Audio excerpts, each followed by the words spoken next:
கர்த்தருடைய பரிசுத்த நாமத்திற்கு மகிமை உண்டாவதாக.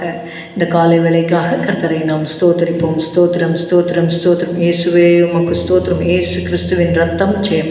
இயேசுவின் ரத்தம் ஜெயம். ஹல்லேலூயா. இயேசுவின் ரத்தத்தால் எங்களை கழுவும், எங்களை பரிசுத்தப்படுத்தும்.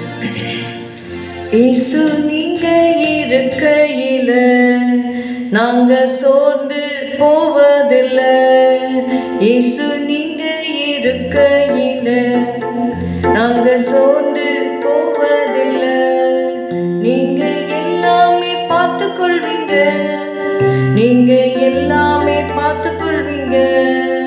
நீங்க எல்லாமே பார்த்து கொள்வீங்க. நீங்க எல்லாமே பார்த்து கொள்வீங்க.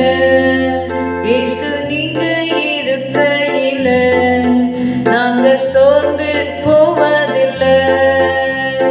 சமாதான காரண நீங்க தானே, சர்வ வல்லவரும் நீங்க தானே.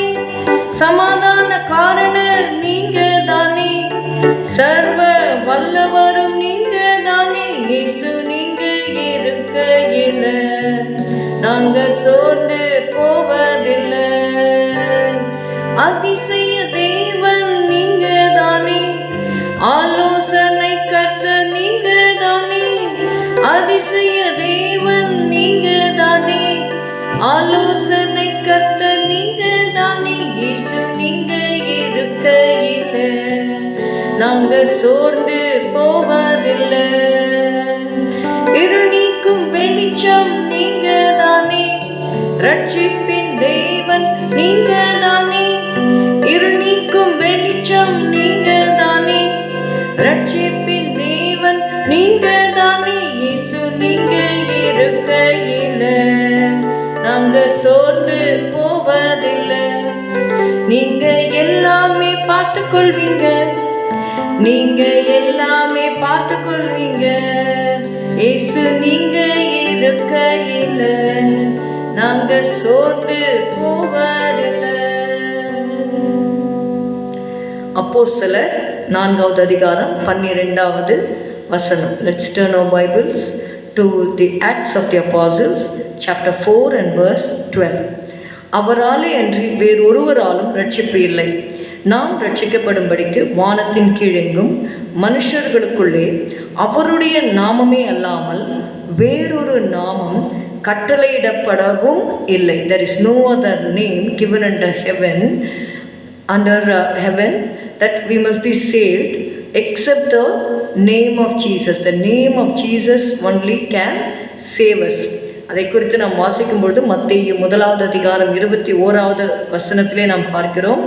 அவள் ஒரு குமாரனை பெறுவாள், அவருக்கு இயேசு என்று பெயரிடுவாயாக.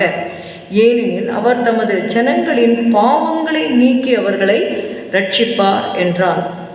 நமக்கு ஒரு வியாதி நோய் வரும்பொழுது எப்படி ஒரு மருத்துவர்கிட்டக்கு போய் நாம் நம்மை குணமாக்கி கொள்ளுகிறோமோ, அதுக்கு நம்ம ட்ரீட்மெண்ட் எடுக்கிறோமோ, அதே போல் நம்முடைய பாவத்திற்கு பரிகாரம் இயேசு கிறிஸ்து மாத்திரமே. இயேசுவின் நாமத்தை நாம் விசுவாசிக்கும் பொழுது, அந்த பாவங்களை நாம் அறிக்கை செய்யும் பொழுது, அவருடைய நாமத்தினாலே நமக்கு பாவ மன்னிப்பு கிடைக்கிறது. அவருடைய இரத்தத்தினாலே, இரத்தம் சிந்துதல் இல்லாமல் மன்னிப்பு உண்டாகாது என்று எபிரேயர் 9:22 நாம் வாசிக்கிறோம். There is no remission of sins except by shedding of blood.